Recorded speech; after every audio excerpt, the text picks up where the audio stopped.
Establishment को इस बात का अंदाज़ा हो चुका है कि ये हुकूमत जब तक कायम है, ये हुकूमत जब तक रहनी है, इसने मुल्क का कबाड़ा करते जाना है। और पाकिस्तान इस वक्त जिस पोजीशन पर पहुंच चुका है, मज़ीद कबाड़ा करने की अब इसके अंदर कैपेसिटी मौजूद नहीं है। यानी कि मज़ीद ये बोझ बर्दाश्त नहीं कर सकता, मज़ीद ये अफोर्ड नहीं कर सकता। इस वजह से पाकिस्तान को मौजूदा बहरान से निकालने के लिए हर हाल में कोई ना कोई तो कोशिश करनी चाहिए। और आलमी ताकतों ने भी पाकिस्तान के इस्टेब्लिशमेंट को कन्वे किया है।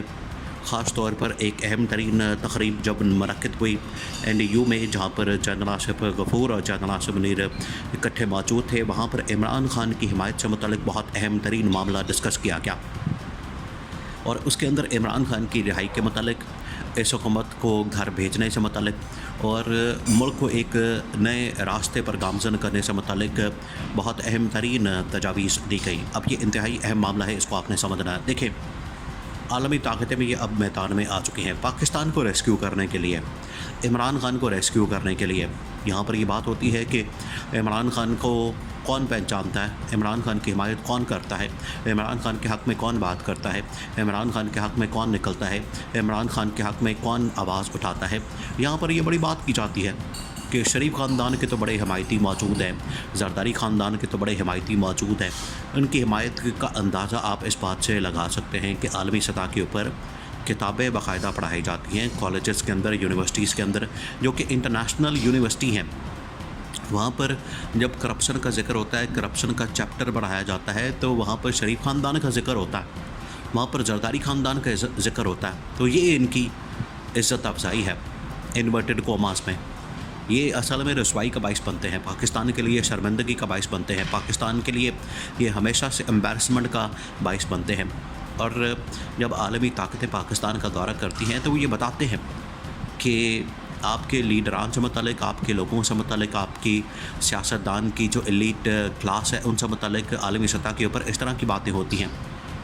तो यहाँ पर बड़ी शर्मिंदगी का सामना करना पड़ता है।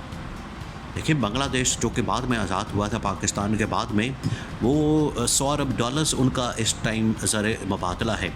तो पाकिस्तानियों को शर्म आनी चाहिए।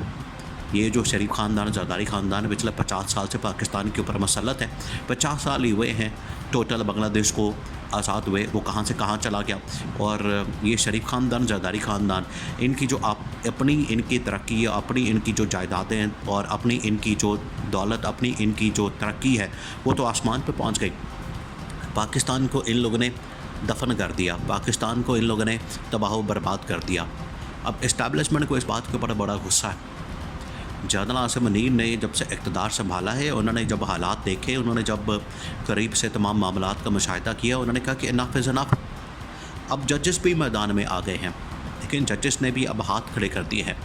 यहाँ पर ये जो शरीफ ख़ानदान के कहने पर या जरदारी ख़ानदान के कहने पर जजेस को बड़ा कंट्रोल किया जाता है, मैनेज किया जाता है। जजेस को इस हवाले से कहा जाता है कि आपने फ़लाने केस में फ़लाना फ़ैसला देना है, फ़लाने केस में या ये फ़ैसला देना है। तो जजेस ने भी अब कह दिया है कि इनफ इज़ इनफ। देखिए, मुल्क जो है वो आखिरकार इवॉल्व कर रहा है, ये एवोल्यूशन होता है। और ये इमरान खान ने पाकिस्तानी कौम को अवेयरनेस दी। इमरान खान की जो अवेयरनेस है, इमरान खान की जो शऊर इमरान खान ने जो दिया है, उसका आखिरकार नतीजा तो निकलना है, और नतीजा इस वक्त तमाम इदारों में नज़र आ रहा है।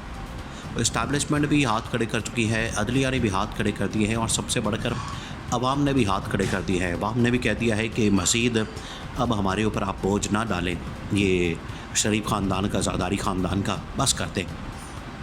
और बरतानिया तो ख़ास तौर पर मैदान में इसलिए आया है ताकि पाकिस्तान को इस सूरत हाल से निकाला जाए। बरतानिया ने आकर बाकायदा तौर पर पाकिस्तान के इस्टेब्लिशमेंट को बड़ा अहम तरीन मैसेज, बड़ा अहम तरीन पैगाम कन्वे किया, और वो बड़ा मानी खेज़ है और उसके अंदर बड़ा वज़न है। अमेरिका ने भी यही बात की। और अब देखें, अभी चंद दिन पहले जो शहबाज शरीफ ने दौरा किया इसका, सऊदी अरब का, ये सऊदी अरब किस मकसद के लिए गए, क्या मकसद था, क्या वहाँ पर लेने गए, क्या वहाँ पर ऐसी बात थी, वहाँ पर कौन सी ऐसी चीज़ थी, आप बताएं। वहाँ पर क्या ऐसा था? वहाँ पर ये गए मोहम्मद बिन सलमान से पैसे लेने, डॉलर्स लेने। मोहम्मद बिन सलमान के सामने जाके इन्होंने घुटने टेके हैं, गोडे गिट्टे उसके पकड़े हैं, और वर्ल्ड इकनॉमिक फ़ोरम के सामने जो इन्होंने पाकिस्तान की जलालत करवाई है कि तबाही और बर्बादी और चोरी और करप्शन और लूट मार और हलवा मांडा, ये सब कुछ उन्होंने उनके सामने रख दिया है। तो बरतानिया कह रहा है इस तरह से तो नहीं यहाँ पर आप पाकिस्तान को क्राइसिस या बहरानों से निकाल सकते या यहाँ पर आप अपनी इकॉनमी को अपने पैरों पर खड़ा कर सकते। ये तो आप मुल्क को ख़ुद तबाही और बर्बादी की तरफ लेकर जा रहे हैं, जिसका खमियाजा इस कौम को भुगतना पड़ेगा और अब भुगत रही है। उन्होंने बताया है कि ये सारा कसूर आपके ये जो हुक्मरान तबका ऊपर बैठा हुआ है, शरीफ ख़ानदान, जरदारी ख़ानदान के नवाजने की भी हद है कि अपने बच्चों को नवाजने की, अपने चाचे, मामे, ताए, बहन, बेटी, बाप, बच्चे सबको नवाजने की पड़ी है। सब बंदर बांट ओहदों की, सदारतों की, वजारतों की, सरबराहों की, इदारों के सरबराहों की बस बंदर बांट की पड़ी हुई है कि किसी तरह से कोई किसी जगह पर हमारा बच्चा, हमारा जो है कोई ख़ानदान का आदमी फिट हो जाए, वहाँ पर बैठ जाए। तो अब जनरल आसिफ गफूर को, लेकिन जनरल आसिफ गफूर ने भी आखिरकार इस बात को समझा है, महसूस किया है। अब हर कोई तो नक्को नक भर चुका है, पानी जो है वो बिल्कुल सरों तक पहुंचा हुआ है। तो इस वजह से वो मैदान में आए, वो भी सामने आए हैं। जो रिटायर जितने जर्नल हैं वो तो कहते हैं पाकिस्तान को कि ये पाकिस्तान जो कायद आज़म ने हासिल किया था वो ये पाकिस्तान नहीं था। पाकिस्तान अवाम के लिए था, मुसलमानों के लिए था, 25 करोड़ लोगों के लिए था, आवाम की फलाह बहबूद के लिए था, ना कि ये मखसूस तबके के लिए जो गिद्धों की तरह बैठ गए हैं, चमगादड़ों की तरह इस मुल्क को खा रहे हैं, नोच रहे हैं।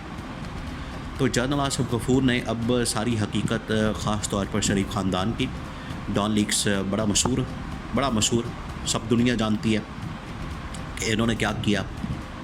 और ये अब, और देखिए उन दिनों में तो ख़बरें लग गई, न्यूयॉर्क टाइम्स से लेकर गार्डियन तक, बड़े बड़े अखबारात के अंदर।